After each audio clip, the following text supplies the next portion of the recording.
The Nexar Beam 2 dashcam has been flooding my For You page, claiming that it is the best dashcam on the market currently.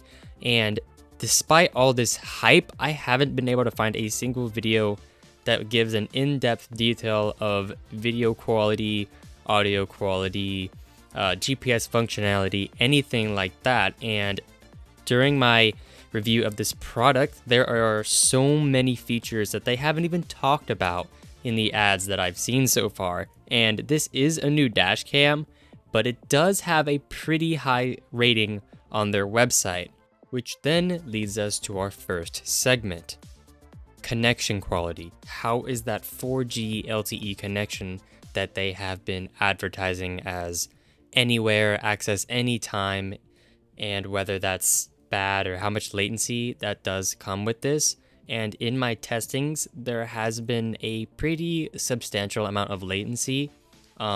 It does vary from time to time. I would assume that has to do with the congestion of the cell towers in the area.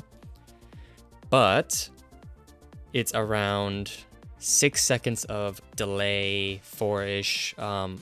During my first connection with this camera, I had almost 13 seconds of video latency, which is pretty bad, especially if something hit your car, anything like that. That's pretty bad because you want to know instantly, what happened, when it happened. You want to access that video immediately, and there is a pretty huge delay just activating the camera, opening the live stream, and then the video itself is also delayed. But this is one of the first cameras to ever do this, so you gotta cut them some slack here. And not only that, they are planning to do this for just $10 a month with unlimited cloud storage. That's right, just $10 a month. And as far as the GPS goes, it's pretty accurate. I mean, it's GPS, it doesn't really use a whole bunch of data, so it probably makes sense why it's, pretty snappy. But it does tell you whether the car is powered on or whether it's like in drive or whatnot, so there's that. And another one of their big things they advertise is the crash detection. And when you get into an accident, the Nexar device will send a message to everybody that is in your emergency contacts list in the app. I'll show you guys that later. But I think that is a great feature. But again, with that video delay, I'm not entirely sure how long that would take. But I'm not willing to crash my car to kind of find that one out for you guys. And back to that whole emergency contact thing, this is what it looks like on the app. You're just gonna click that add emergency contact, and then you'll type in their phone number, and voila, easy. And for our next segment, video quality. Probably the biggest thing that you guys are probably going to want to see here. Especially since they advertise this as 2K resolution, super high quality, that it could read license plates, stuff like that. It's pretty good. I would say it's better than a good majority, if not most, dash cams out there. Every camera uses different sensors, of course, but this one is pretty good inside and out. A huge key feature they decided to leave out in all of their advertisements is night vision. I didn't even know this camera had night vision. I just decided to check the camera one day, and next thing you know, it's in black and white, and I'm like, that's weird. I don't think this thing shoots in black and white. Then I open the video and it's in black. It's night vision. I was blown away that the fact that it just had night vision, which is a game changer, because if you have people breaking into your cars or anything like that, boom, their face captured just like that. Busted. Just screenshot it, send it to the cops, and then boom. Easy. Insane. One thing I want to point out here is that I am not filming on the highest quality preset. That is a setting that you can turn on to film in full 2K video. However, I believe this video is 1080p 30 frames per second, which is fine. I'm not entirely sure how big of a difference the whole 2K thing is, but for most of you out there anyways, you guys are probably going to be shooting in this setting as well, as this is the default setting that comes straight out the box. The license plates are they're not really that eligible, to be honest with you guys.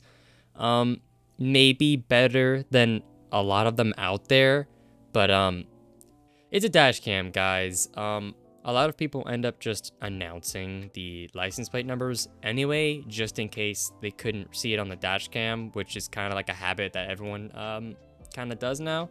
But I mean, right now you can kind of see it like progressively get better in resolution whenever I like get close to it. But like, you know, a distance, it's all right. I mean, if you're getting into an accident anyways, it's going to be a pretty up close contact. So, I mean, you're probably going to see it anyways. And another thing I wanted to point out is you guys will not be able to see this footage exactly how I perceive it because of YouTube's compression ratio. So that also does not help. But on to the next segment, audio quality. This is a very small segment. The audio quality for this camera is okay.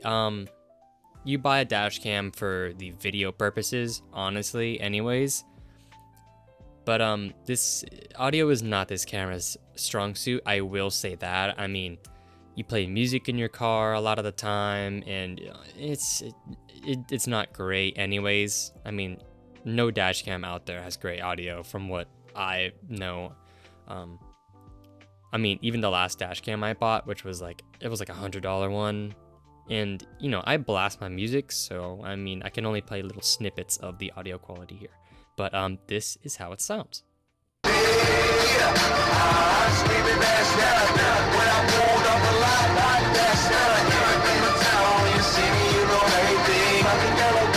As you can tell, the audio is, like I said, not the best, and the audio you heard was also edited, not in any way to make it sound better, but to protect your ears. I had to adjust the gain for that audio clip all the way down, and I mean all the way down.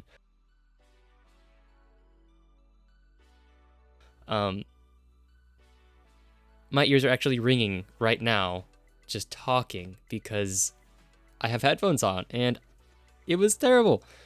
But I will give this one a pass because I don't really care about the audio quality at all, honestly. And for our next segment, setup process. Very easy, I'll give you that. But I did have one complaint, and that was the power adapter thing that you're looking at right now was a little chunky, and I did have to like kind of shove that somewhere in the car next to the footwell. But another huge awesome feature that I like here is that it uses the OBD port connector, and it does not affect the OBD port getting access to it. And what I mean by that is if you ever have a check engine light code while your dash cam is plugged in, you can still check your check engine light codes. All you're gonna do is just plug it in like normal.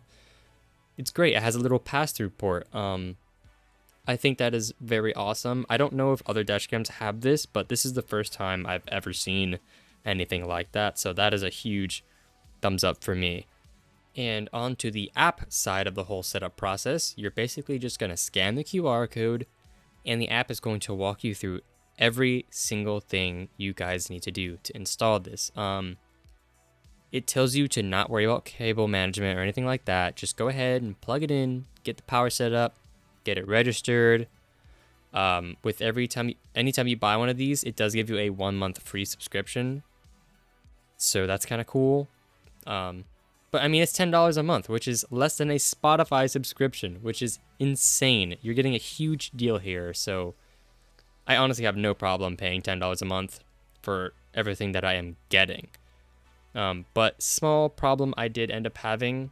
I don't know if this is because I have the new iPhone or what, but the app would crash every time I tried to access the storage or any media on the device. So I would have to restart the process, reconnect to the Wi-Fi, and just do it like once again, one time over again, and then it would just kind of connect and work after that. Weird bug, but I mean, not that big of an issue for me, but definitely would like to see that fixed. And one last final thing I was not so sure about. I unplugged the dash cam, as you just saw. It's still powered on right now, and I'm not entirely sure how the heck that works. Obviously it's still recording and still doing its thing here. I don't know how that works because it doesn't say anything online about it having like a internal battery to keep everything recorded. But that's awesome. I guess another huge feature that's sweet. If anybody comes and tries to unplug it, it's still gonna upload the data and back everything up. So sucks for the robbers. Now with all that being said, whether you guys want to go check this out or buy it, entirely up to you guys. I just wanted to share the information on this since there was so little information to begin with. Just wanted to kind of get some stuff out there for everyone to kind of see and decide whether they want to buy one. And there is a cheaper option if you guys don't want this specific model that I have. That one is $200 and only comes with a front-facing camera. That means that it only shoots the road in front of you. If you guys don't want that cabin camera, filming you all the time for privacy reasons or whatever the case may be, I see it as a better deal to get both cameras inside the cabin of your vehicle and the outside. Just because you're getting a whole nother camera that films the inside if anything happens in there. Maybe you spill your coffee or a cop pulls you over, talks to you. Anything really. But thank you so much for watching, and I'll see you guys in the next one.